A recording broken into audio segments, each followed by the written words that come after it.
നമസ്കാരം, കൊട്ടാരക്കര മീഡിയയിലേക്ക് സ്വാഗതം. കോഴിക്കോട് പയ്യോളി തിക്കോടിയിൽ കടലിൽ കുളിക്കാനിറങ്ങിയ സ്ത്രീകളടക്കം 4 പേർക്ക് ദാരുണാന്ത്യം. വയനാട് കൽപ്പറ്റ സ്വദേശികളാണ് അപകടത്തിൽപ്പെട്ടത്. ഇന്നലെ വൈകിട്ടോടെ പയ്യോളി തിക്കോടി കല്ലകത്ത് ബീച്ചിലാണ് സംഭവം. അപകടത്തിൽപ്പെട്ട ഒരാളെ ആശുപത്രിയിൽ പ്രവേശിപ്പിച്ചു.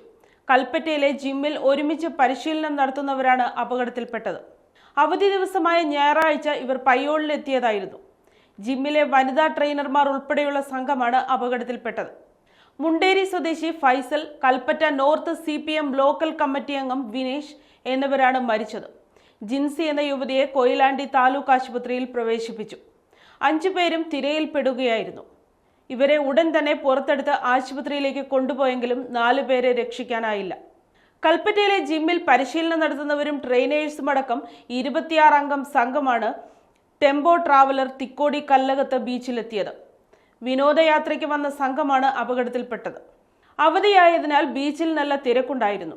മരിച്ച അനീസ, വാണി, വിനീഷ് എന്നിവരുടെ മൃതദേഹം കൊയിലാണ്ടി താലൂക്ക് ആശുപത്രിയിലെ മോർച്ചറിയിലേക്ക് മാറ്റി. മരിച്ച ഫൈസലിന്റെ മൃതദേഹം കൊയിലാണ്ടിയിലെ സ്വകാര്യ ആശുപത്രിയിലാണുള്ളത്.